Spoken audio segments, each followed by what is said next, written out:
My glorious rock stars, here we go. I feel good about everything. It is Saturday morning, and we are going to rock supremely. Good morning. This is The Art of Rock, and we are here to do crazy things because that's what we do, is crazy things. Okay, let's get this party started because that's the only way to get it started. First and foremost, I'd like to acknowledge the Tongva people for being the traditional landowners of Los Angeles, where I am right now. Join us every Saturday morning here. We're on Angelspit's Twitch. We're also on Sounds and Shadows now, and Angelspit's all over the place for the Art of Rock. And we're going to talk about making music, marketing, composition, buying gear, getting out of your creative rut, all of that fun stuff. And it's going to be bloody awesome. And I find these really inspiring. This is brought to you by Angelspit's Patreon. Many of the members are here. Some of the members are here. Thank you for being part of this. You really keep me going. And we're going to keep each other going. As mentioned, we're streaming this onto Sounds and Shadows today because some of this content might be very useful for people who are on Sounds and Shadows. Awesome Facebook. If you're into the dark book, if you're into the dark wave, that's the dark book right there. There is a playlist that I want you to follow. It's on Spotify. It's called the Industrial Incisions playlist. There's a whole bunch of old stuff and a whole bunch of new stuff. Brett, send me a track. I want to put it on there. And it's a great way to discover some new bands and also enjoy some old bands. Yay, old bands. Now, Razi just sent me something, and I don't know what that is, but we'll get to that in a minute. So what I want you to go there, and I want you to like that because it's awesome. After this, we're going to raid to MTV TV. Boom, it's there.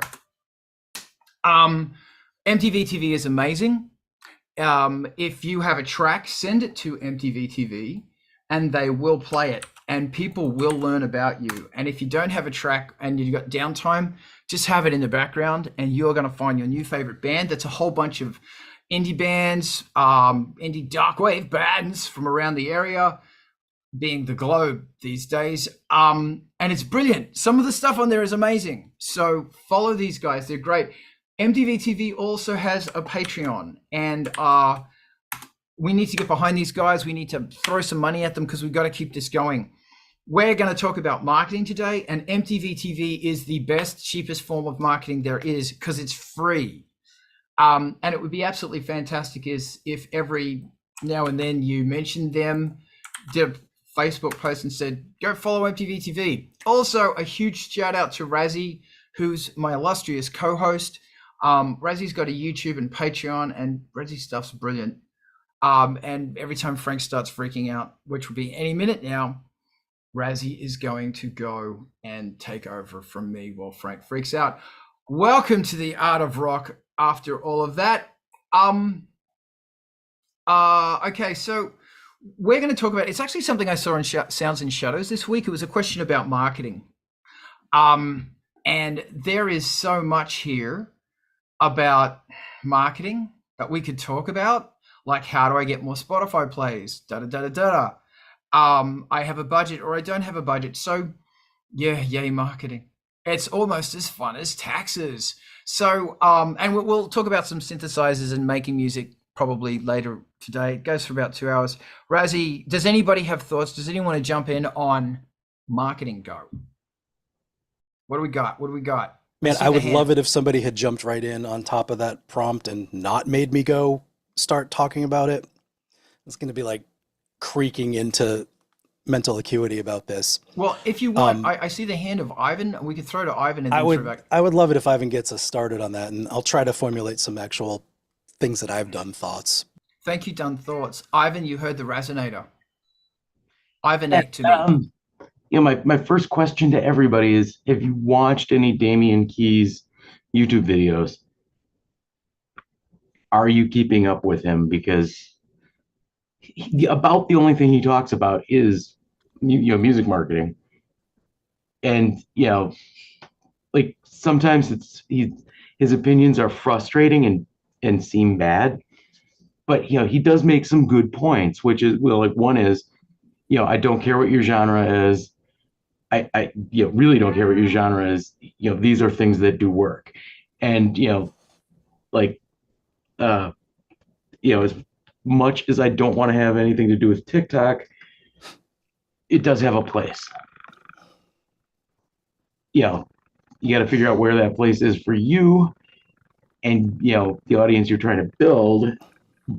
But it's still like you can't right now. You might not have a choice. That gives me something to work with. Yeah, and like he is always like pimping the TikTok.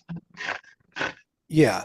Let me give you my short answer is yes, I'm familiar with Damien. There is a bit of a school around conversion ads using Meta as the platform, placed on Instagram. The conversion and call to action brings you to Spotify. That's the funnel. And in the middle of that, there's a landing page which has a tracking pixel that takes care of whatever metrics Facebook can still drag out of people. Things have changed since privacy issues or privacy supporting features came to iOS especially. That was one of the bigger changes.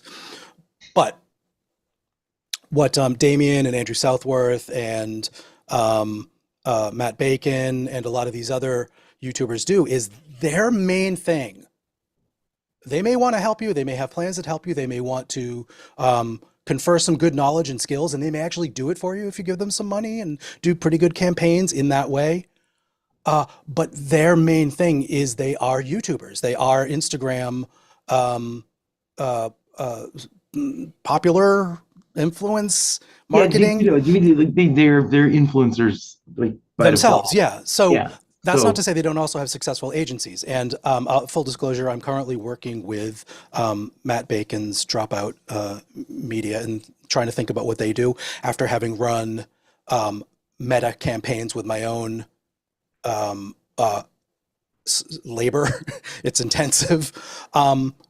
So I will have, unfortunately not for today, but in another 6 weeks or so, a comparison between a campaign that I ran on by this description and one that the agency was able to run.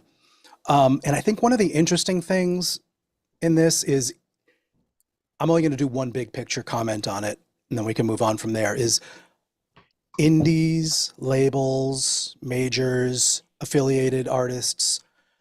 The power is in spreading out your spend. If you're worried about a return on investment from a campaign, conversion marketing to Spotify is not your thing. It just doesn't routinely convert. You may hit. There may be instances where you'll get 100,000 listeners and it'll be worth $100 or whatever. But the spend minimums are usually about $300 a month for this kind of conversion thing. And to get that to translate into Spotify plays directly, an increase about that is a gamble. That gamble is mitigated if you're a label by spreading it out over all your acts. And one of them that does do 100x or even 1,000x success from this campaign style, mitigates the expenditures and losses for all the others. We can't do that. So turning it into, well, no, I wanted to end there, like see if anybody else had something to jump in on, because blah, blah, blah and stuff. But yeah. Well, I mean, in the end, like discovery is probably the first most important thing you can do for yourself is increase your discovery. So like new listeners who've never heard you before are now hearing you. The second thing you have to do after that, though, is make the music they're discovering something they want to listen to. Make it good. And there's there's a boatload of different approaches to discovery. I've been using SoundCloud, and when I upload a new song, I can choose to have it like pushed, and I can do that like once a week, and it I'll get a couple hundred plays on that song for sure, and that will translate into a small number of new followers. like like I can tell when when one of the songs is doing better, after that, because you can see, I can go and look at all the stats for each individual song, and like I can tell when like the latest demo is hitting a sweet spot, because it does really well, and then I can expand that and turn it into something more fleshed out. Um, you mentioned small numbers and increases and discoverability. That stuff is kind of trackable, for your efforts. And if you use something like Chartmetric to look at what these things are doing, my only concern is that whatever the effort is, we're kind of focusing on long-term relationships that they call it retargeting in marketing parlance, but become fans, that either add you to a playlist and play you repeatedly, are interested in what else you have to offer. And that's a little harder to characterize, but it's something marketing people do talk about. So, yeah. Yes. Yeah. And that, like, and like, I really think that Damien's videos, like, I'm not going to use his service, but like the stuff that he points out in his videos, always kind of valuable. I want to see what Carl's hand is up about. Oh, okay. It's not actually up. The one thing that I find the most engaging and valuable for free about these dudes, yeah, it's all dudes, is they post like a playbook. They'll give you a to-do list. They'll give you here's the things you're going to do for the next 90 days kind of list. And you can modify it and, change what it means to you. But this is verging on comprehensive marketing concept or plan for the long term rather than campaigns. Yeah, and having a good comprehensive marketing plan up front, and then doing mini versions of that per campaign is super valuable, because now if you don't mind, my question to you, since we seem to be in a dialogue about this, is how does what I understand as pretty successful SoundCloud activity, how does that fit into, and how do you feed it into your greater marketing plan for the year, for the 5 years, for the outlook? How can you connect that, and is it connected? Right now, it is not. Plain and simple. I haven't tried that hard, and I have not uploaded a new demo since June. I've been really bad this summer because I had health crap going on. That's no excuse. Yeah, no, it's not. But I did report to the marketing department at midwaygames.com, or Midway Games. Okay. And like they taught, I learned serious lessons while I was there. Like, just like getting people to see your stuff but not convert is like pointless. Like, yeah, when I started at Midway, they were still counting hits. Oh, right. Number of visits to this page. So like they could change their stats by just adding more assets to a page. Right. Hits, meaning things on the page that were requested by the client browser, essentially. Yes. I dragged them kicking and screaming into the world of unique visitors, because now you knew how many actual people were visiting the site, and they were very upset at first because the numbers go down. Yeah, of course. It's like, oh, what happened to all of our hits? Well, those were hits. These are actual visitors. I mean, this is the important feature, is actual accountability and accounting and stuff. Yes. Rob, do you have something to jump in on that same angle, or did you want to shift us away from it a little bit? No, it was just a shift away, but I think Carl had his hand up first. Carl did, but he's also got a look of consternation and deep disdain or anger or that's frustration. Just Carl, though. Wow, but that's why it's hard to discern. I know. I'm just trying to figure out. I'm trying to stream onto Sounds and Shadows, but I'm not having any luck. This all. Rob, how far off topic did you want to go? Not far off at all. So the question for me would be, what is your target audience, and why are you counting hits on Spotify. Why is that important? Because maybe you're looking for a target audience that can expand more rapidly. And so you're looking for a demographic audience that you can address through things like TikTok faster, easier, better. Or maybe you're looking for people who are more attracted to imagery, because the video aspect of music is booming compared to just audio. So is you looking for a metric on Spotify to see how many people are referred to from another social media streaming platform? Just having counts doesn't actually mean anything unless you know what's behind the counts. That would be my point, because the market is fickle and you don't know where the market's coming from in that regard. You rock. Thank you. Okay, so if you've just joined us on Sounds and Shadows, thank you again, Ken. So what's going on is we're talking about marketing your music and getting it out there. We're talking about Spotify, we're talking about SoundCloud, we're talking about a bunch of stuff. And I'm actually bringing this up because I saw a post on Sounds and Shadows recently about how do I get my band out there? Excuse me, Rob, this is such an interesting question, like the core question of why.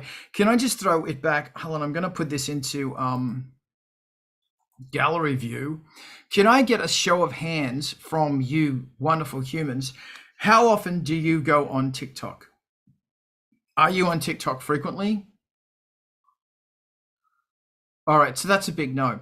This is what I've learned from marketing, is that you are your audience. Your audience is a complete reflection of who you are. They might differ slightly in age group and in a sex/gender group. But basically you're appealing to people who are like you. Which I'm always, and that's really difficult, because if you go onto anything and you watch a video about somebody saying, here's how to get more XYZ likes, it's like, well, that's for some other genre and another age group and another audience that I'm not hooked into. So the first thing is know your audience. Who are your audience? And I think it's really important to claim your Spotify backend, to claim your Apple backend. You'll notice I'm getting frustrated because this is so frustrating to me. It's important. That's why we're talking about it. To claim all that stuff, because there's and don't forget Tidal, Pandora, Amazon, and iTunes, although iTunes is useless, but anyway. So the first question is, who is your demographic? Because your demographic might not be interested in TikTok. It might not be interested in all these ideas. Second thing is, yes, very importantly, why are you spending so much time, energy, and money hitting this certain thing? And you got to remember, when you upload a song, not many things have a drop-down menu called industrial or EBM or dark wave. I think AWOL has industrial. DistroKid doesn't have industrial. And I think you can, when you're pitching a track on Spotify, you can do industrial. My approach to this is, how do I do this without spending money? Just because I don't have any. And it's interesting that when you upload something to DistroKid, one of the boxes you tick says, I understand that paying somebody to get my music played on Spotify is a waste of time, or words to that effect. You tick the box. And if you don't tick that box, it won't upload your track. So marketing has always been super fickle for me. Because it's like there's no return on investment in marketing. There's just, I don't know what it is. It's like cloud bursting or something. I don't know. But so I'm going to wind this back to simple things that, let's just say you don't have a lot of stuff going on. 1, claim your properties. 2, upload a track every month. and do it a month in advance.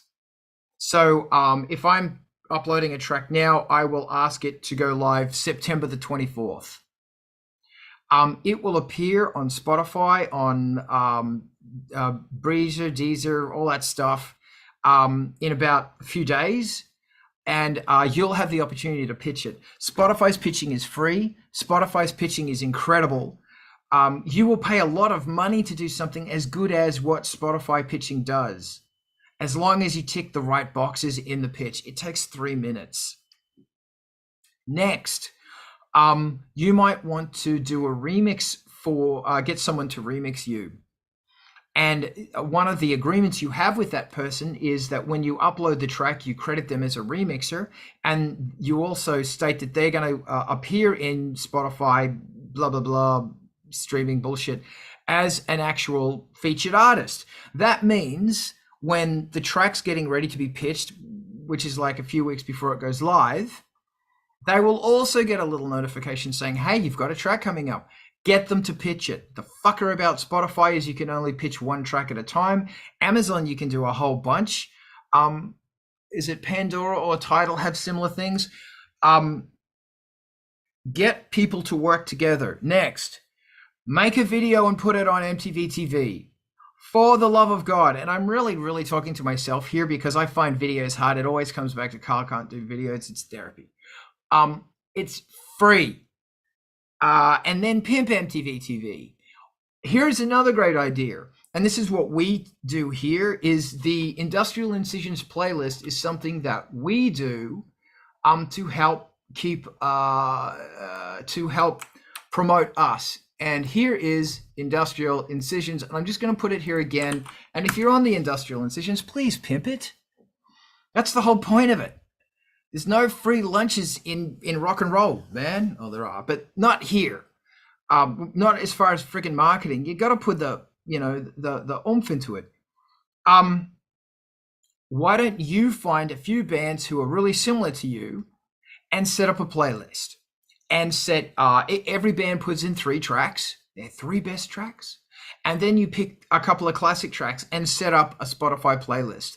So as they're playing through those classic industrial tracks or whatever, they're also going to stumble upon yours because it's next in line. And then here's the clincher, promote it. So many bands are not very good at promoting. They think that promotion just falls. Build it and they will come. It doesn't work in rock and roll or anything to do with the internet. You have to put vast quantities of effort into it. And if you're in a position to throw money on it, good for you. But I am learning increasingly that the way you promote rock and roll, and everyone's going to disagree with me, but I don't care. The way you promote rock and roll really hasn't changed. It's one person at a time. Until you get to a point, then it might be 2 people at a time, then maybe 4, 8, 16, etc. As you start playing larger venues. Oh God, I just said playing larger venues. Rock and roll is about an experience, and either that experience is in front of someone's face or online. That's how you get people interested in your band, because your job as a musician is to supply an experience. And everyone's going to disagree with that as well. I don't care. So, look, the thing about being a musician is that it's all about coming up. Here's the song doesn't work. So you have to come up with some creative, amazing way to make the song work. It's the same thing with marketing. Treat marketing like it's that song that isn't working out for you. How are you going to fix it? That's what I think. And then make a Facebook post and a Twitter post and a fucking all this other bullshit post. And here's another fun thing as well, is that when you upload something to Spotify, usually you have the opportunity for a canvas, which is this 8-second piece of graphic art. That can be a movie or whatever. Try and do one. Note to self, Carl. Try and do one.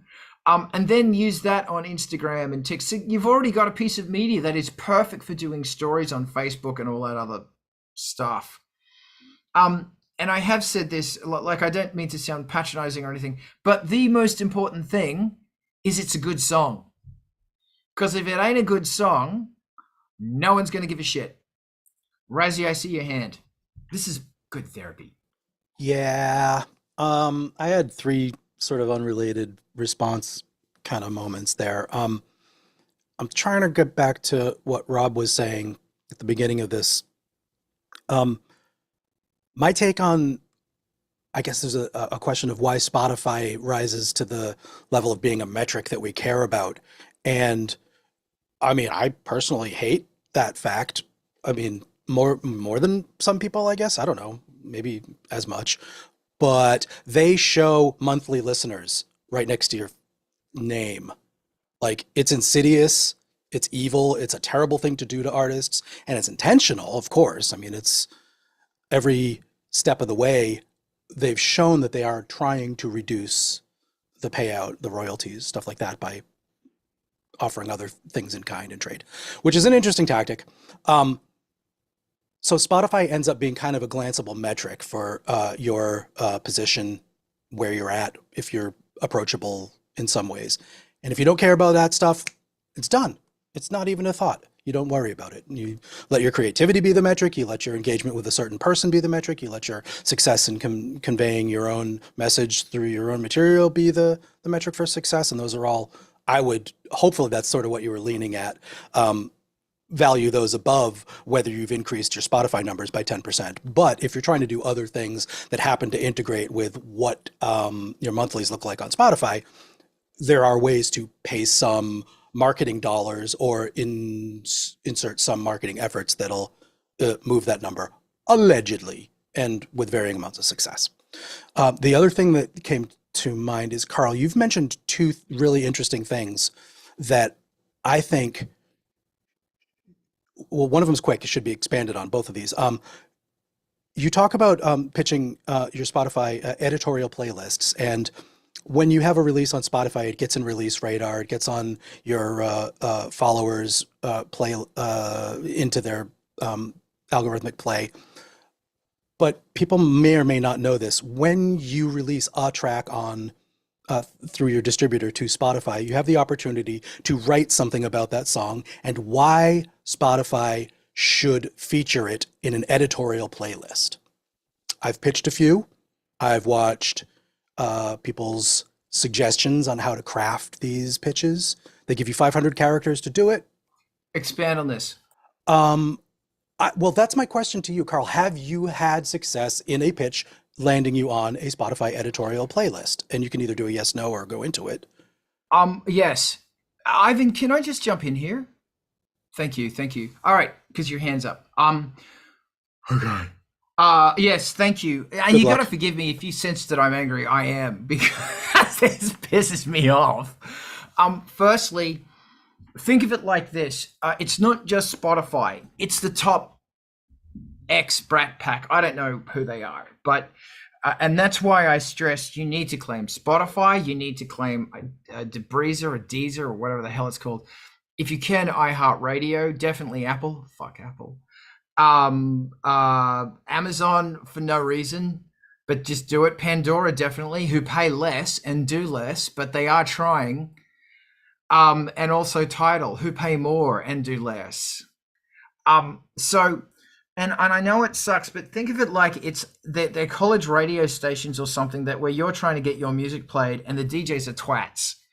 Think of it like that. And you hate the DJs, but you love the audience. Think of it like that. Hang the DJ. Hang Spotify. Nothing's changed. It's the same stupidity. And there are dumb rules and dumb politics, and they just want to fuck you for all the money they can. Welcome to the music industry. It sucks, doesn't it?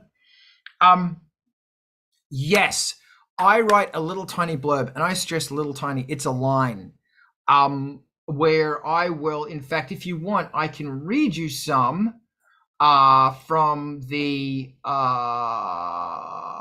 remixes that I'm currently doing. For example, Dirt Factory's remix of Tyranny of the Beat is an electropunk mayhem for the new dystopian future.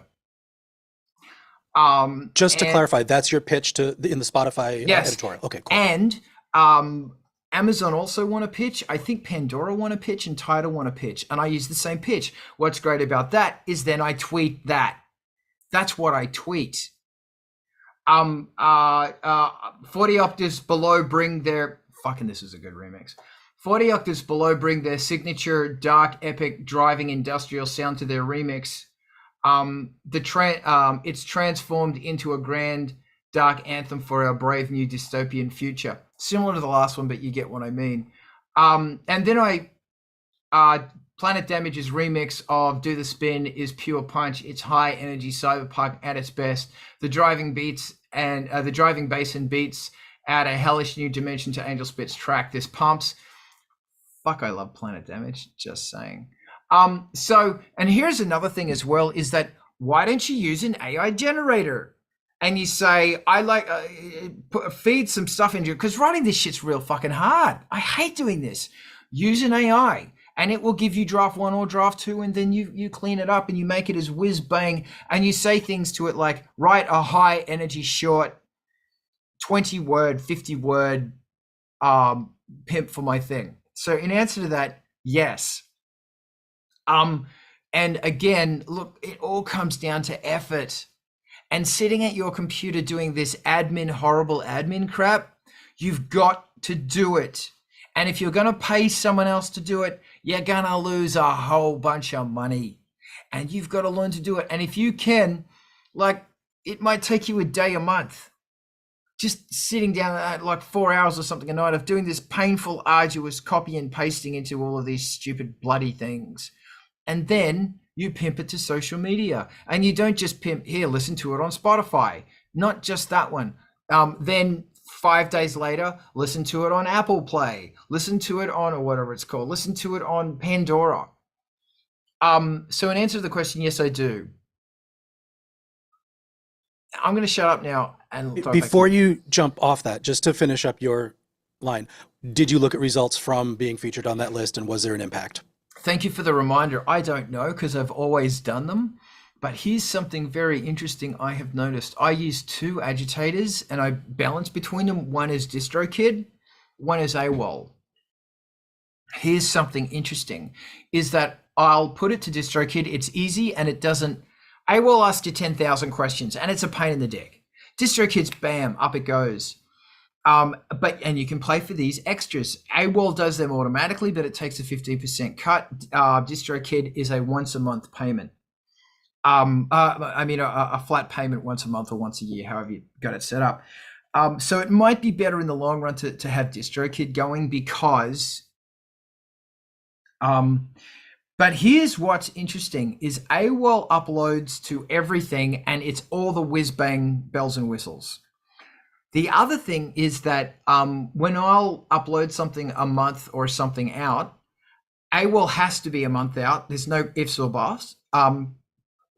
But AWOL is better at connecting the dots and getting pictures, like sending it, I don't know why, than DistroKid is. I'll tell you exactly why. They're in it with you. They're in it for a percentage and they're exclusive. You apply to AWOL, they reject you if they don't want to get involved. DistroKid's just a thing you pay. Yeah. Okay, sure. AWOL are way better. And I actually, as an experiment, I put the new Angelspit remixes up on DistroKid just to see how it goes. And plus I wanted to have content up there to help pay for the fucking whatever every year, instead of AWOL. And in hindsight, because what I'm making on AWOL, it makes better sense to have DistroKid going, but AWOL's better. I don't know why.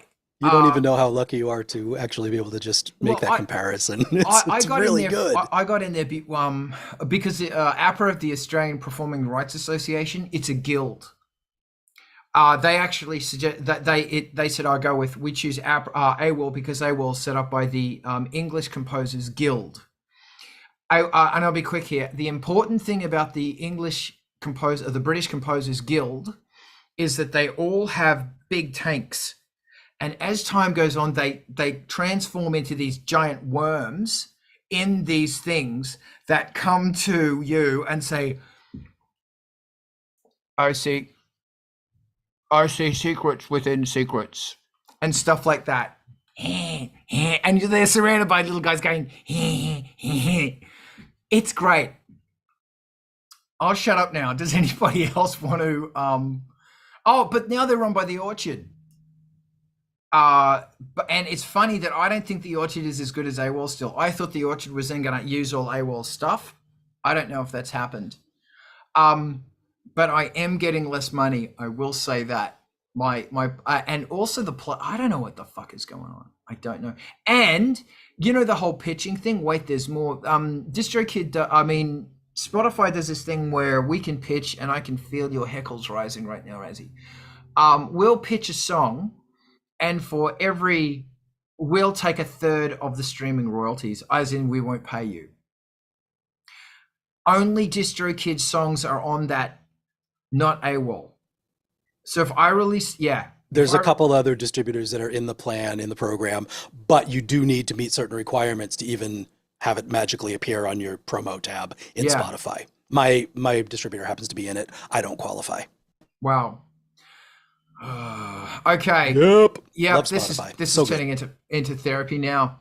Ivan, what angst do you want to bring to the table? Yeah, when I first raised my hand, like I was just going to really reinforce. In regular like internet marketing, like conversion to sales is the thing that you track the most, because that's the most important thing, because that's where you actually make money.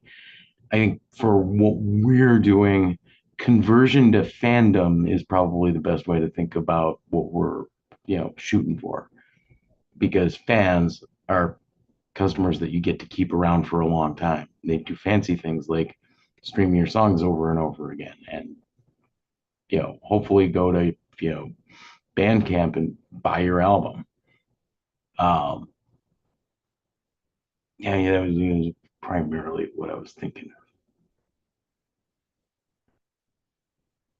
And I thank you. Razzie, did you want to throw in on that? Yeah, Ivan, one thing that calls to mind is the distinction that we don't make in since we're still on the topic of marketing nominally, the idea that there are two interests, at least certainly with a record. Traditionally, label has certain interests and band and management have certain interests to do marketing, and label wants to sell songs because they own the mechanical, the masters and the recordings, and they want to sell a lot of songs. That's why they buy things like Spotify, so that they can have pieces of that profit. And what I think we're more involved in, which makes it weird to even be talking about spins like we're majors on Spotify, is the band's career. You're, as an artist, the manager and the act and the merchandising and the appearances and the performance royalties and the songwriting and all of the stuff that is artist management side of stuff. And we haven't really even talked about like why we funnel into that. It's because that's the part that hopes to actually be, if we're still talking about marketing, it means profit, money generating. And we're going to sell some t-shirts and synchronize our music that we wrote and recorded and to a video game or an advertisement or a television show or something. Different kinds of marketing for those two things. And just to wrap it up, conversions to selling a t-shirt, there is a way to do that. There's spend some money to do marketing to get people to buy a t-shirt. That's a thing that exists. I don't know, whatever. Yeah. Whereas conversions to become Spotify listeners, wow, that's not a trackable return on clicks, return on investment thing. But yeah, so. Thank you. Okay, there's some really good points coming up here. Rob, I want to hear your brain. Just some interesting statistics, and I'll say it once: 90% of statistics you hear on the internet are all made up. Music industry is 4 times bigger than what it was in 2018. So what does that tell you? It's a freaking swamp. How long are people listening to your track? Are they listening to the whole track? Are they listening to the first 10 seconds? And you don't get those metrics. So getting a hit or a play on any media doesn't ensure that you've got fandom. I like the idea of counting fandom, but I'm a skeptic on who actually likes what they listen to. Another interesting tidbit is it's an $11 billion a year industry. This is a couple of years old.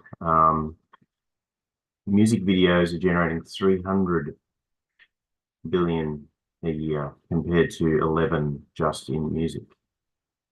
So to me, there's a metric there on what Carl was saying about getting the visuals out there as more impactful, and those visuals will keep people paying attention no matter what. And it's also priming marketing space for the companies that are carrying those videos, because they want to pay their bills too. So they're going to advertise around, I'm looking at Sounds and Shadows, and guess what I'm seeing wrapped around their pages? Advertising. Somebody's paying the bills. And that's really important to remember, that advertising might be a tax write-off next year, but it also pays the bills for somebody else. And having attractive content that people want to watch, videos maybe more so than audio, because you can't see ads when you're listening to Spotify. You might hear them when you're not paying for YouTube Premium. Some more tidbits. 80% of music industry revenue is from streaming. I'm not sure if that makes sense, because since COVID, there's probably a lot more bands out there doing tours. I'm attending tours. And I'd still rather go to a concert than sit through a live album, performance online, or even sit and listen to an LP. I would much prefer to go and watch them in concert. And I'd pay a premium to do that. I would pay 100 times more than the album's value to see them live. That's just me. So that's another interesting point. 8% of revenues are downloads, and 2% of revenues is through licensing. But there's no statistics on merch. So I've seen a couple of bands on Art of Rock talk about how their merch revenues have just skyrocketed from a few live performances. What does that tell you about the industry? People want a piece of your band when you perform. If you're removed and you're internet dating with Spotify, they kind of want it for free. They're used to listening to things on demand for free. They see you live, they want a piece of your clothing. It's a whole different dynamic. And for that reason, I agree with Carl. I don't think the industry's changed at all. We've just found ways of separating ourselves further and further away from the listening audience through the internet, which is consuming revenue marketing funds to pay their own bills. That's just the way I look at it. Thanks. It's the thing I do love about this stream that we do is that we're kind of older, and we've tried a lot of things, and we're kind of jaded is the wrong word. Help me find a word more polite than jaded. Seasoned. And we bring, and the great thing about it is it's not like, if it's a whole bunch of people who have like massive success, that's pointless. I want to hear about people who have been banging their heads against a wall for like 20 years. And we get that here. Well, that's us, and I'm really grateful for it. I think that, thanks for those numbers, Rob. Another very interesting thing is, we need to talk about encouraging the confidence required to go out and play live, because that's something I do not have. That's terrifying to me. We need to talk about alternative places that you can play live, because I hear people go, oh yeah, I saw a show the other night, it was really small. And I went, how small? And they go, 400. Small to me is 4. And that's the other band who's supporting you.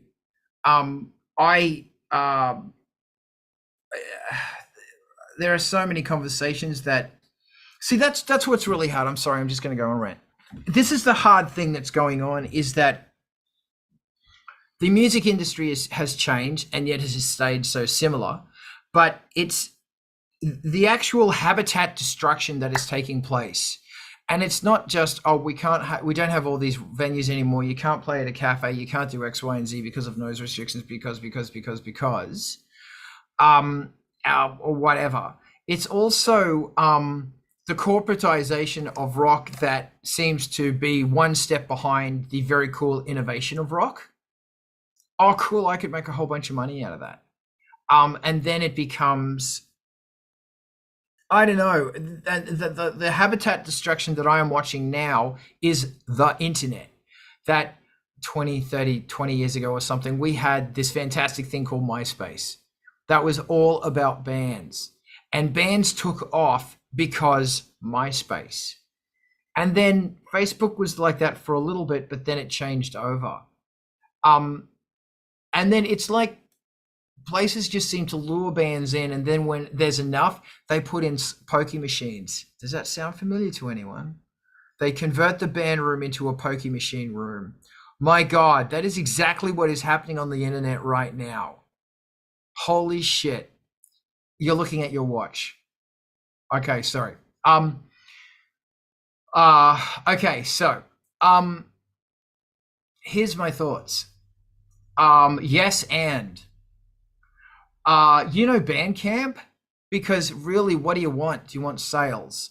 Bandcamp is where people go to buy music. And I've been I remember we had an Art of Rock a bloody year ago or something when SoundCloud bought out their pro system.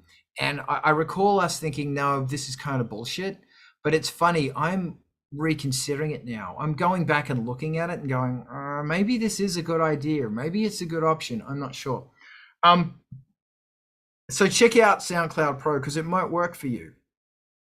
As far as getting your shit out there, how long can a service stay free, honestly? And also for a possibility of making money from it. 2, Bandcamp. Also the great 15% hole. Pay so you can email your followers, Bandcamp followers, and there's another one called, I don't know what it is, Bands in Towns or something. Claim your bands in town, and you can email your followers there as well. On Bandcamp, release a single every now and then that's free. And the thing about a free single is that the person has to leave their email, and that means you can contact them. So when you really break it down to the amount of money that it's costing you per purchaser, it's a really good option. The amount of money you're losing in a sale. And the thing about it is, if you were going to sell that MP3, you'd probably sell 1. But if you give it away for free, you'll probably get 10. So, or something. And if it's a $1 MP3, you're now talking about 10, 20 cents per person who is actually invested in backing your work. And it's one of the cheapest ways of doing it. Send stuff to them via the Bandcamp, sending shit out. As far as video and audio goes, like, I really appreciate the numbers and the stats, but is that talking about Taylor Swift? Or is it talking about just somebody that you used to know? That's such a good song. I want to hate that song, but goddamn, that's a good song. You know that song? The Australian guy? It's a fucking good song. He's Australian. And incidentally, that song has no advertising because he turned off the advertising on it. Didn't want money from it.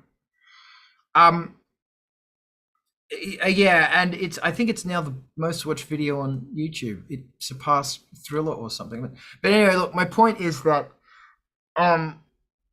like, oh God, what does your audience want? Do they want, like I make videos as best as I possibly can within the means that I have, and they suck. And it just got to the point of me saying, well, you know what? If I spent this time on other things, it would further my cause, which is irritating people. as opposed to making some lame ass video. Other people, like, you know, Raziel, you make fucking amazing videos, so it's different for you. But I've got to figure out, how do I, you know, the great thing about a video is you can double it with a photo shoot. So, maybe there's that. And I don't want to use AIs. I don't want to make an AI generated video. Because it will date quickly. But maybe that's cool. Gee, I don't know. Does somebody want to jump in here? This has truly become therapy. Before we abandon this topic entirely, which you almost succeeded in doing at the beginning of that, and this may bridge us into it, bring us around from all of this theoretical, making stuff do things categorically, and Carl, talk about specifically what you would do today when you're saying pimp it, pimp this list, pimp that list, because that can mean a lot of different things. And furthermore, if anybody else has connected with pimping it and had a success, like I pimped this and it pimped and somebody got laid, then like, I want to know, like, I think like actual applied pimping, bad metaphor. Go, Carl. That's great. Practical pimping. That was rock and roll. Okay, so when I say pimp, I've got a list of all of my assets, my online assets. That's my personal Facebook, Angelspit's Facebook, Black Pill, Red Pill group, Cyberpunk Riot Squad, and an Angelspit fan thing. Then I've got two. Oh shit! Hold on. I'll actually tell you. I'm going to run through the list. Carl's personal story, Carl's Facebook, the Bands in Town email thing, which is bloody amazing, but I only keep that for big things, because in Bands in Town you can send an email to everybody who follows you. Carl's person, we talked about BPRP, which if it's goth industrial, dark wave ambient, please put it on there. Carl's fan page, I don't know why I bothered. Angelspit's Facebook, Angelspit Facebook story, and all the stories for all of these as well. Then there's the Angelspit Instagram and the Angelspit Instagram story. I talked about the Cyberpunk Riot Squad. Then there's the Angelspit Twitter, Carl's personal Twitter, and also the Miss Ballistic Twitter and the Ice Planet 9000 Twitter. The thing about Twitter is I will dump it 3 times. Today, tomorrow, and the next day, but different times. Each day I'll increase the hours by 2 hours.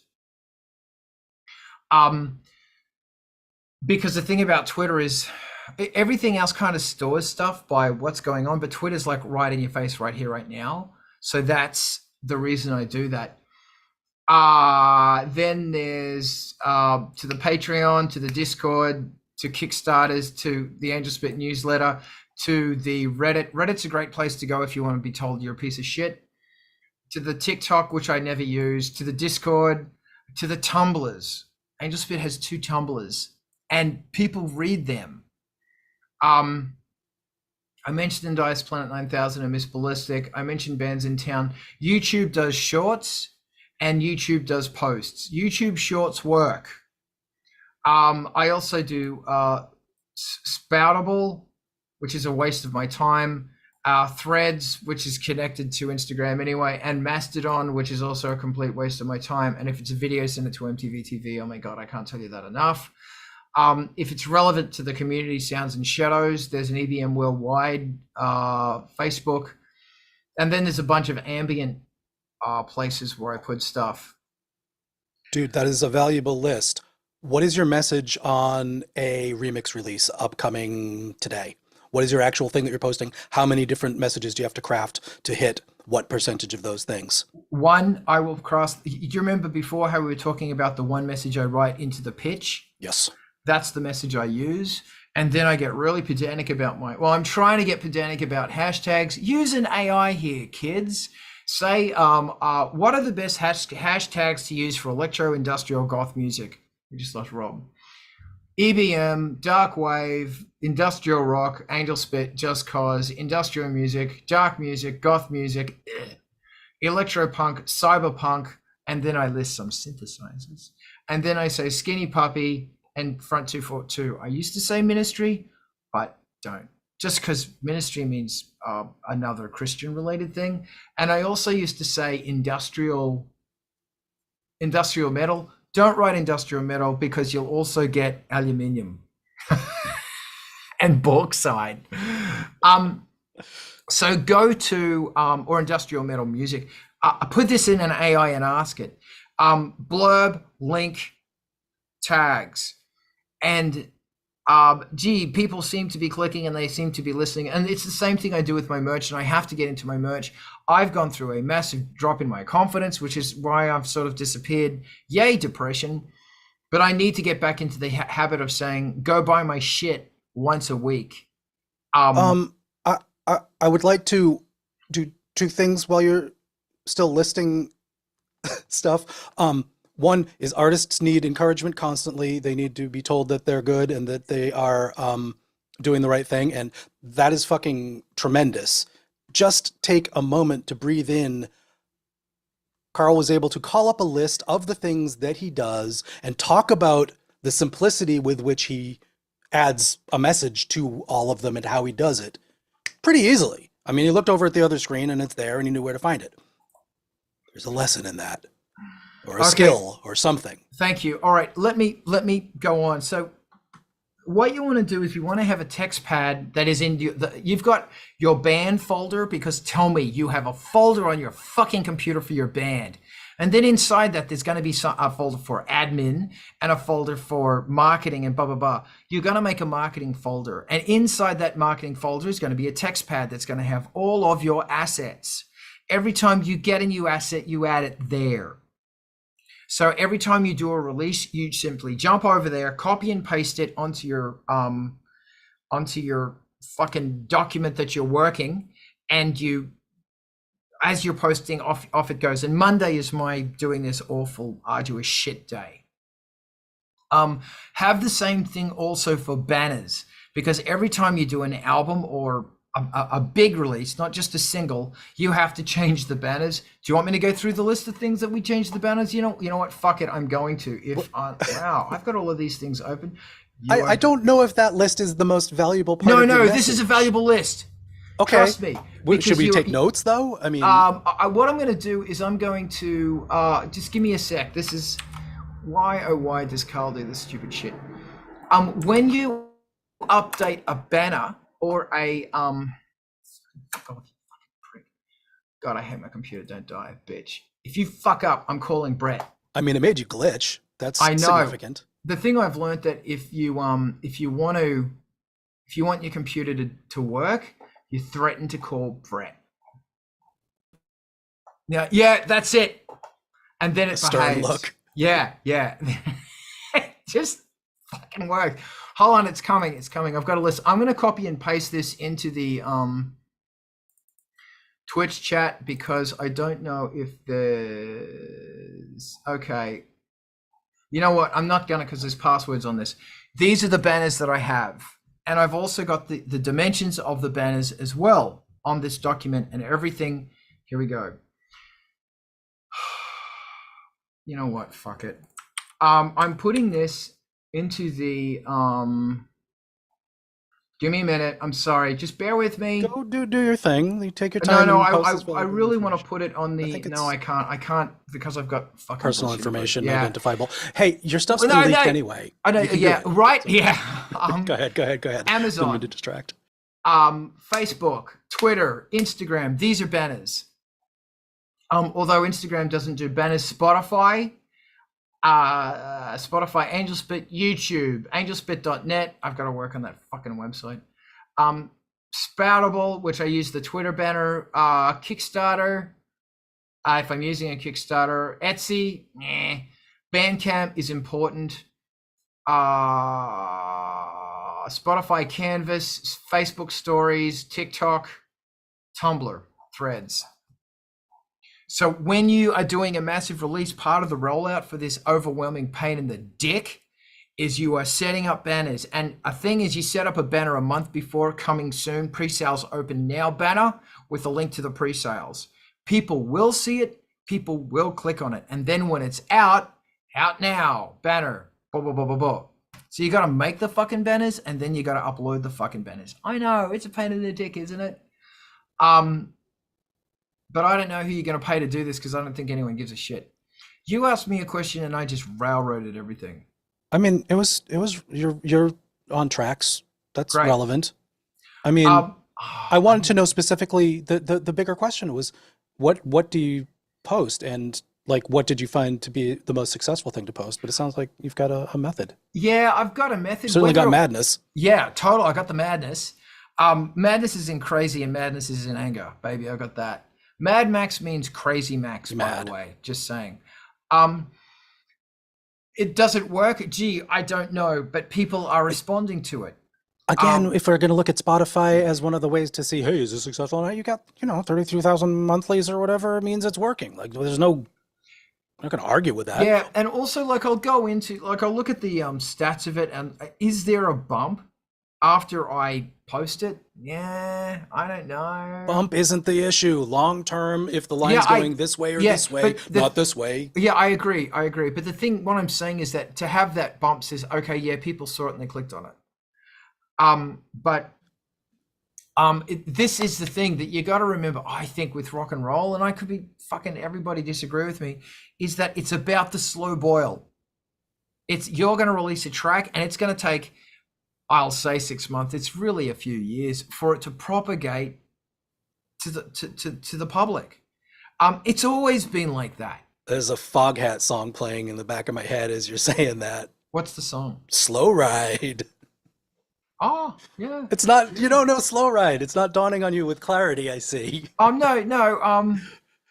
I thought that was Low Rider. That's a very different song. All right, cool. I don't know Slow Ride. Stick it in the thing and we'll write something down. Anyway, look, so that's the endless fucking bullshit that I do to try and keep this shit show going. Sometimes that's invisible. All the time that's kind of invisible, just because I see your Instagram post on a Thursday that you posted on a Wednesday, and I'm like, hey, Carl's doing work. No indication of all the other stuff. No indication of your comprehensive mastery of and dedication to doing that constantly over the days, years, decades. It just looks effortless, honestly. It's like, oh, he's playing a lot of music. That's cool. Also, remember, yeah, thanks. Yeah. But you got to make lists of all of the shit. You've got to fucking set up notepads, and a part of your process is you do the awful, shitty task of admin, because no one else is going to do that. No one else is going to do it properly. You've got to do it, and it sucks. And we haven't talked about this specifically in months, or maybe even a longer time, but like my obsession with organization and taxonomy and systems of digital asset management verges on distracting. No, it is completely distracting. It gets in the way of doing that stuff. So you and I personally, Carl, like by comparison, have different skills and workarounds and remedial crutches and bolstering devices for doing that stuff. And wow, see, I even get lost just talking about the systems. I can't even keep a coherent thought about it. But do you really have a folder called Angelspit, and like reliably you drill down into that to do anything having to do with the band? Yes.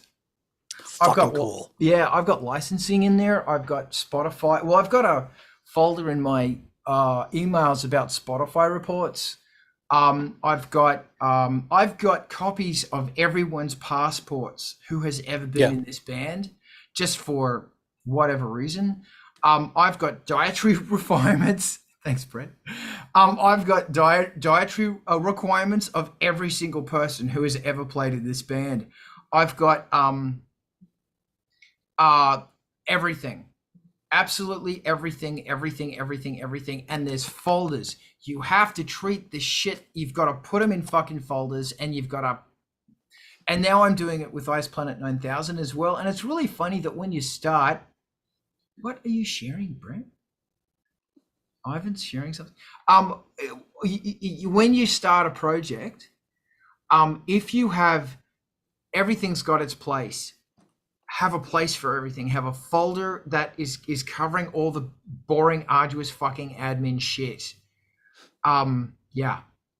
There's kind of a mind teaser puzzle in the library sciences, categorization systems. Like, let's say headshot of Carl works for both acts. You've used it in both contexts of Angelspit and Ice Planet 9000. Not that you actually have.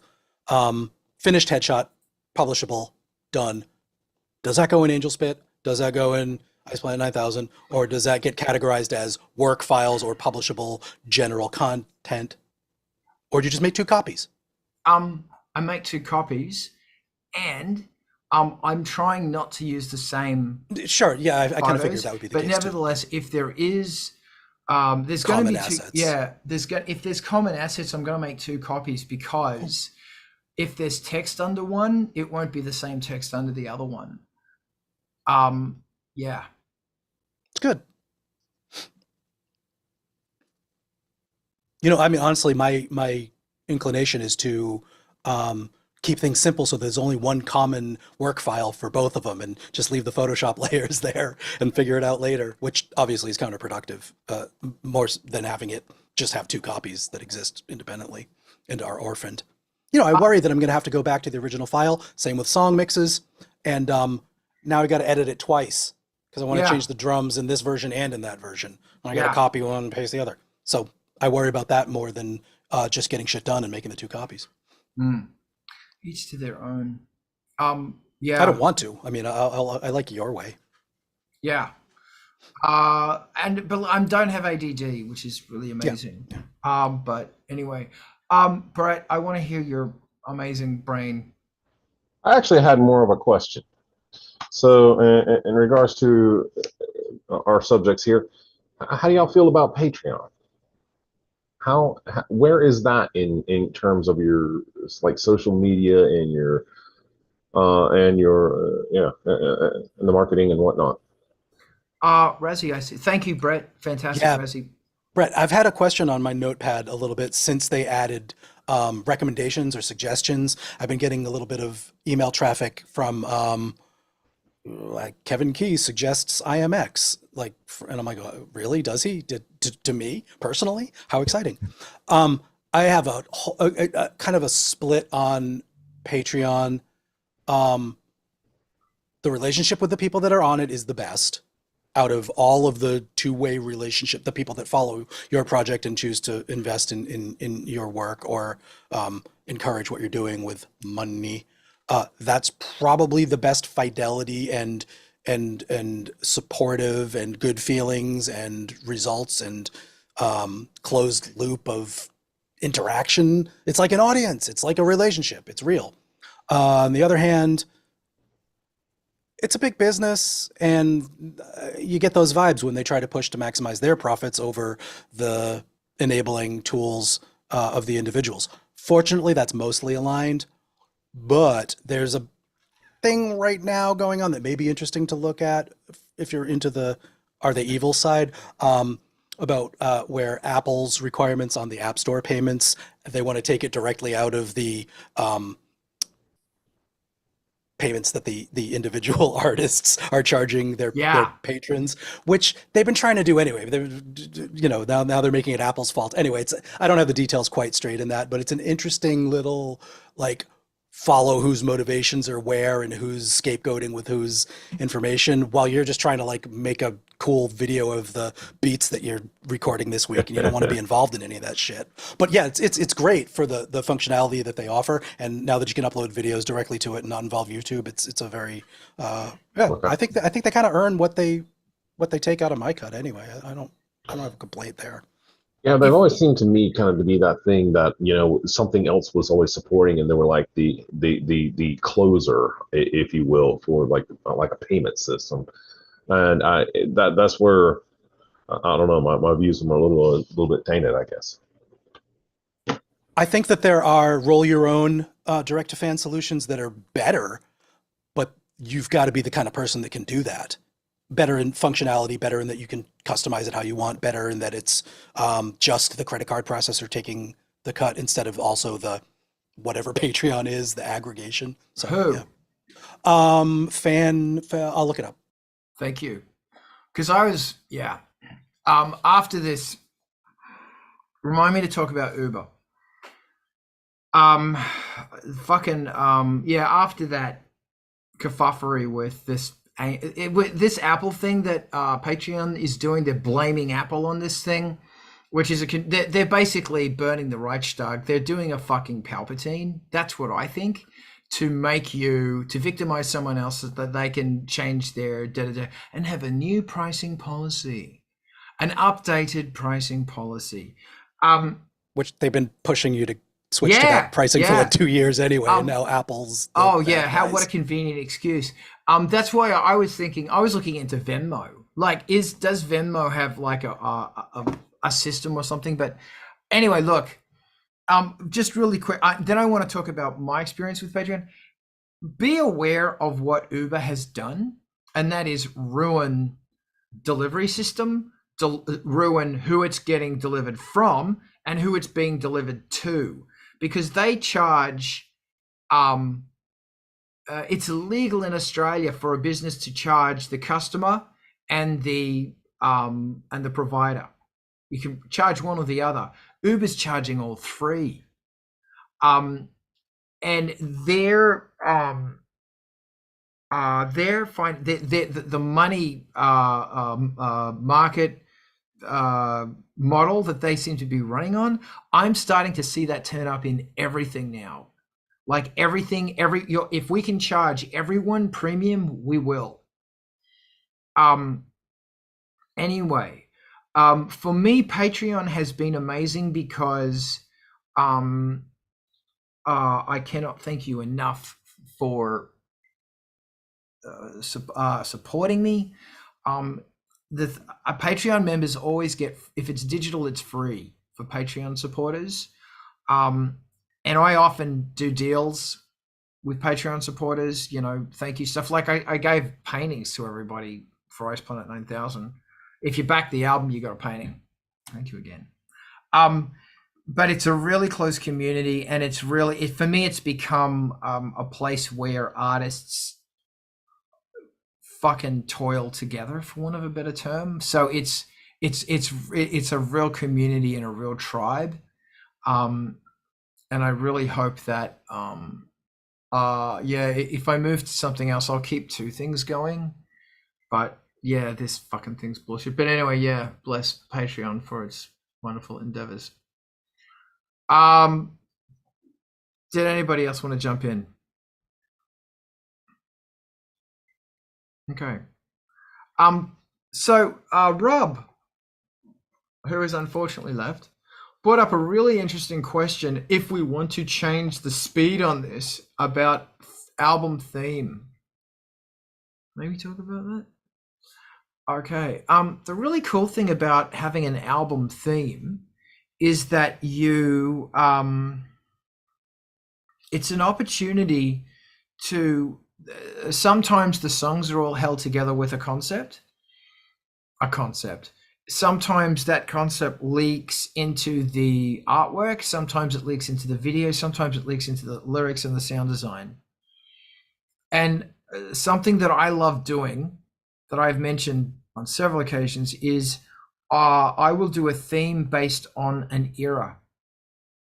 And I will experiment what synthesizers were around in that era, and I will use those synths from that era to try and be inspired by what was going on. And it's a really fun thing to do if you're having trouble with direction or coherency or whatever. Just having this nice little thing, a fun thing that no one probably is going to know about, just you, that is going to inspire you, help you to create music, lyrics, whatever. John Fox had this beautiful idea about, I've mentioned this before, that it was a man, a woman, and a city. All the songs were about a man, a woman, and the city, and he said he was going to limit every track to 8 tracks, every song to 8 tracks: kick, snare, hat, synth, vocal, something. bass, blippy melody thing. And I just think that's fantastic. That is absolutely so fantastic. Because, it's nice to get back into imagination and setting limits on yourself based on a concept, based on a story, based on a lack of technology. It's fun. And the thing that I find appealing is the idea that this can feed into videos and it can feed into photo shoots. Because photo shoots and artwork is something I'm currently struggling with, because that's where Angelspit album number 12, which I've been, you'll hear another track on the Patreon this month. I've been demoing it on the Patreon. What is everybody else's thoughts on this? I got thoughts. Brain.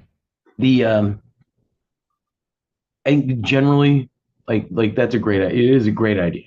I love it, really. And like you can do that without going full progressive rock. But capes are good, man. I want capes. Capes, yes. I think nearly anybody that's getting started out, their first album their theme should be finding my damn voice, and they should just call their first album "Finding My Voice," because you don't know who you are yet, and you use that first album to figure that out. So it's going to be all over the damn place, and then like the good stuff will rise up and teach you what it is that how it is your second album is going to evolve to be more you, and now you can like really theme up and do a like solidly do a thing because you know where you're going. That makes sense? That makes wonderful sense. Thank you. I have mentioned it before that there was a really lovely thing with Ice Planet 9000 is it wasn't just all the aforementioned stuff. It was also things such as numbers. Use Fibonacci numbers. Don't use 4, 8, and 16 or 32. Fibonacci numbers. And colors. So you're going for greens and blues and purples, and kind of spacey colors. And what sounds, when you're looking at that color, does this sound represent that? Something I'm doing with Ice Planet 9000 is I'm trying to make the music. Imagine you're in a really bad mushroom trip, or you're in a bad place. The music can go through, grab you, and pull you out of it, and pull you into this astral field of healing power, strength. That's what I would love to be able. That's what I'm always trying to do. Or whatever bad place you're in. But yeah.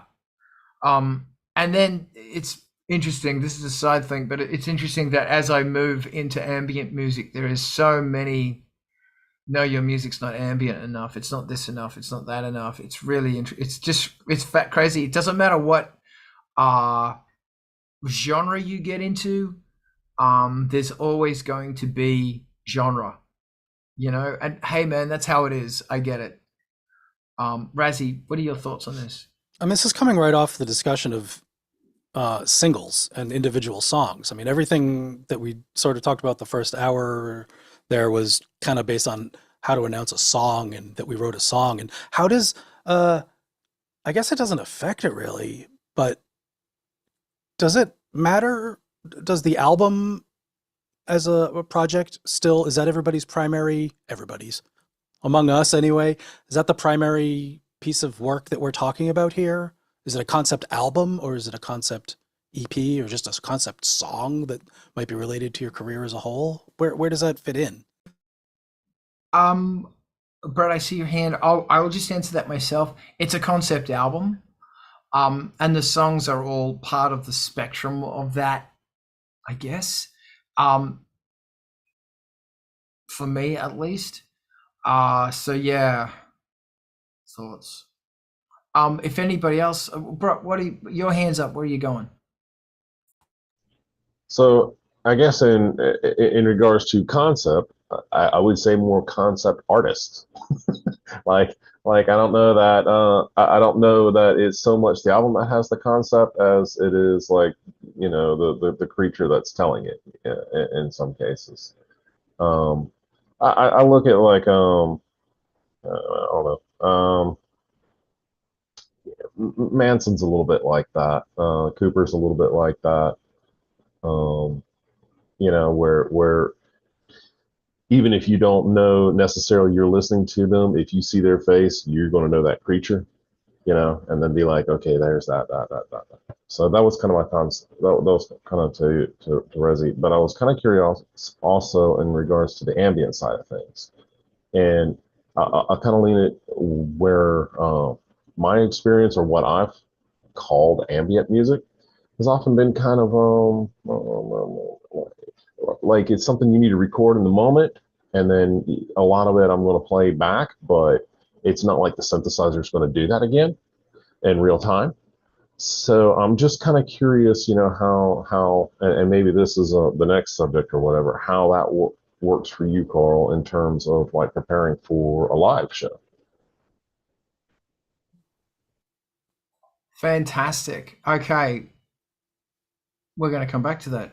Resi, what's going on in your brain? Yeah, I just wanted to draw out a little bit of the ambient concept album and try to parse that a little bit, because the concept is sort of a verbal thing we communicate usually, or a visual thing, and the ambient sort of precludes the visuals because you're listening to it, and the verbal part because it's instrumental. And all of a sudden, like, I feel like Brian Eno's poking my eye with a stick, and I'm trying to figure out where the concept is. I mean, there's a motif and a style and things like that. It's a very interesting, subtle Duchamp. You got to put a frame around it and a title to give it a concept proper, but that doesn't mean the music isn't infused with the purpose, that's born of that same concept. You just might not be able to detect it without the title.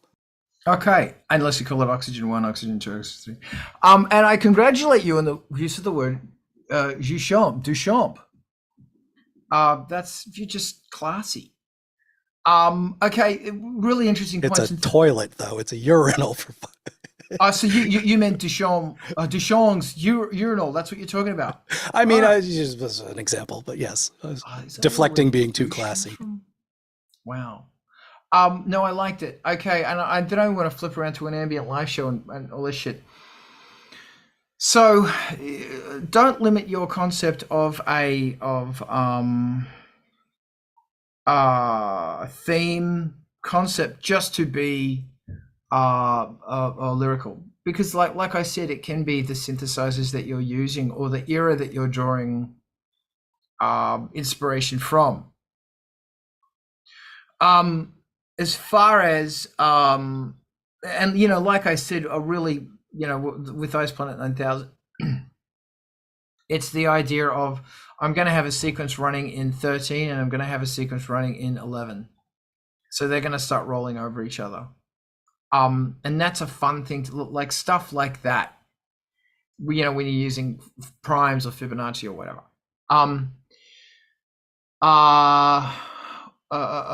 So the wonderful thing about ambient music live is it's like jazz. If jazz is done good, man, I kind of wish electronic music did this more. Where you're playing it. And there's themes and there's moffats, and then there's times just to go swimming. And then I'm going to go back and do my little synchronized swimming dance, and then we're just going to go swimming again. Does that make sense? Like, it is absolute. And the great thing about it is I might not even be using the same sounds or something. And that's, for me, a reminder that the melodies and the chords have to be distinctive and strong. So people will listen to it and go, oh, this song. That, once again, the brilliance of Jean-Michel Jarre. Fucking brilliant. Anyway, so yeah, it's interesting. Hey, can I go on a rant really quickly? I'm going on a rant. I really should have, if someone can do me a favor and get the link for Culture Vulture, the YouTube channel Culture Vulture. That's Alex, who's got the bald head and the big beard, and he talks about synthesizers. Every Wednesday night, Alex does this thing where he just fucks around in his studio and drinks, and it's awesome. It's become my thing that I watch every Wednesday nights. And this week he was, and there'll be something like I'm talking about the CS70M or this or that. And this week he was talking, because Romulus happened, he was talking about the Alien soundtrack and specifically tape delay. I've never used tape delay. This kind of ties into what we were talking about, kind of. I've never used tape delay. And it's just, and you know, that's the fantastic, thank you very much. So this is Culture Vulture. I'll just throw it down here. Hold on a minute. Yeah, follow this channel. It's fucking great. You know, and it's not just about gear, it's also about fucking around, and it's I love it. Talking about how the what was going on in Alien was creepy as hell. Jesus, that movie is so fucking creepy. And it's you listen to the sounds that are going on in there, that's all tape loops. And it's all like, you know, sped up, you know, the Roland whatever the fuck thing that everybody wants. And so I started experimenting with tape loops, and the Chaos Pad, you know, has got a tape loop on it that I use a little bit every now and then. But dude, I started using some of the tape loops on the She Who Shall Not Be Mentioned Moog 1. Oh my God. It's so fucking good. Really, really good. Not just the Moog 1's digital tape looping, obviously, but just tape loops in general. They just are like tape delays. Totally different fucking mindset. And it's incredible how drastically, early skinny puppy, how these tape loops can tape delays epically change the fucking sound, like epically. And so many things have like tape loop software emulators on them. Oh my God, it was a joyous thing, and everybody's looking at the screen right now. Does anybody else want to jump in on fucking cool shit? I just wanted to do this when you say tape loop emulation and tape delay emulation, because the minute that since I always like to use the stock plugins at all times possible without introducing new complexity and licensing and stuff, Ableton's very simple delay and other thing turned into like a tape loop emulated with distortion and saturation and wow and flutter and dropout, maybe not dropouts, but anyway, a more full-fledged tape style echo suite of modulations and effects.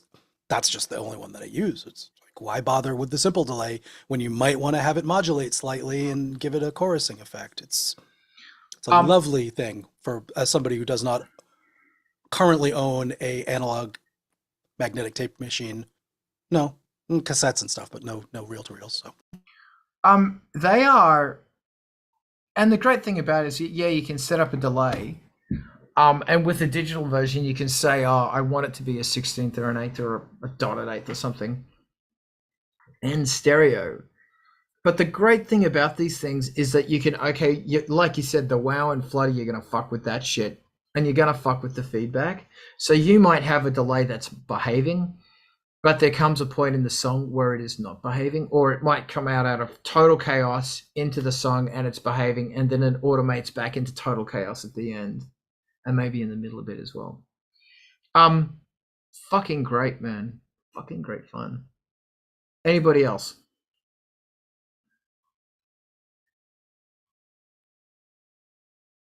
Okay. I feel like I see the hands of the resonator. I was going to just ask, when's the last time anybody had analog tape in the room? Like, and what'd you do with it? Anybody? I mean, Last time I did, I was honestly reviewing really old stuff, but I'm sitting here looking at it right in my closet is a is an old cassette 4-track that I'm thinking about just messing with the speed. That was one of the things that it could do really well. And it's like, well, if you record fast and bring it back down to normal or even slow volumes, that's always fun. Hey, so what would happen if you took the output and stuck it into the input? So you set up the possibility of a feedback loop. I had a Sony tape deck that had sound-on-sound capabilities. The erase head gets in the way of that idea, but if you have a repro, and there are ways to make what you're talking about actually do an echo, a tape delay echo. Yeah. But any normally wired tape deck with an erase head or erase function gets in the way of it and ruins the effect. Or get a put a delay pedal between them, and it's a delay pedal that moved. For me, Brett, same thing. I had a 4-track 30 years ago. Yeah. And the thing about fucking tape decks is I've always gone, yeah, man, I'm going to pull that thing out and really utilize it. I don't. It had the best distortion. Oh my God. I'll tell you the closest thing I've gotten to something like that is messing with the Quadraverb 2. It's got like a 5 or 10 second delay on it. And then of course you can wire each effects bank any way you want.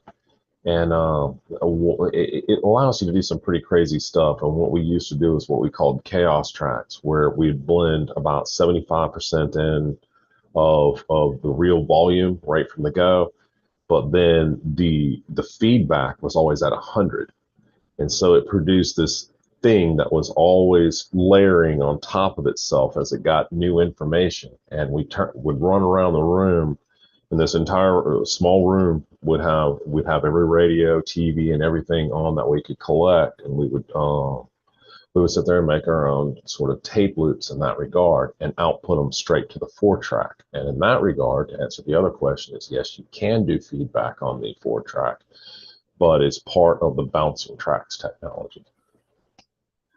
It's fucking great. Once again, we have reached that point where it's you have to experiment. What? Yeah. It's so important, man. It's so important.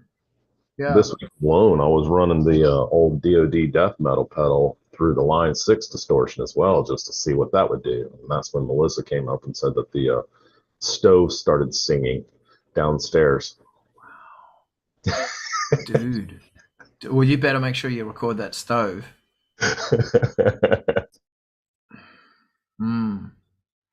I need to go on a sound safari. Razzie, what you got? You know, on that exact topic of plugging the output to the input and then monitoring the results, has anybody spent any time just doing like mixer channel feedback, like synthesizer-less tone crap with that? Yes. I mean, there's a pretty rich tradition of it now, and I've just never, something else I was mucking around with by accident was running stuff through the effects through a reverb and feeding back a reverb. The thing that that's great about it, but meh, is that there's only kind of one frequency that seems to be feeding back, and it's harder for me to get more frequencies. Like, I love sticking a 58 in front of a speaker, like, a relatively good speaker, and setting up a feedback loop there. And the further away the 58 is, the better, because he's going to start picking up noise of the room and a whole bunch of other stuff.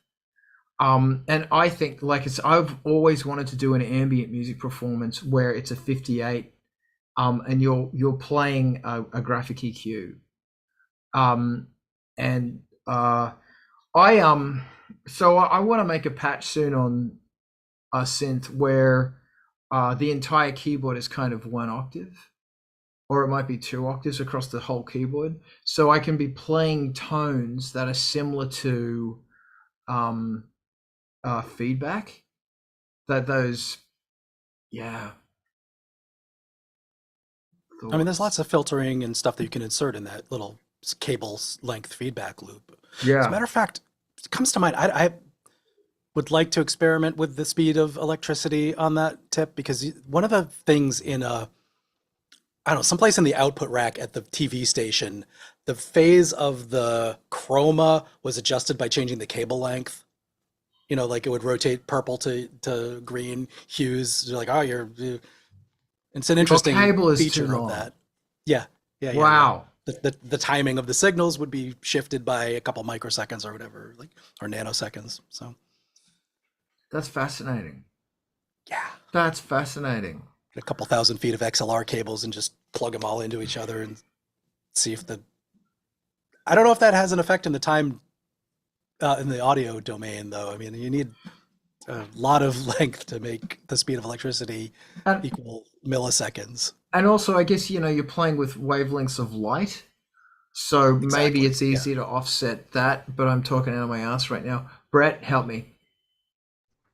I was just in the spirit of experimentation, you said something interesting there that I just decided to try. You're talking about being able to play with your EQs, like an instrument. So I just found out that an FL Studio, and it's working with the Kurzweil right now. I can chain each one of the EQ sliders to one of the sliders on the PC4, and I can control each one individually. I just thought that was neat.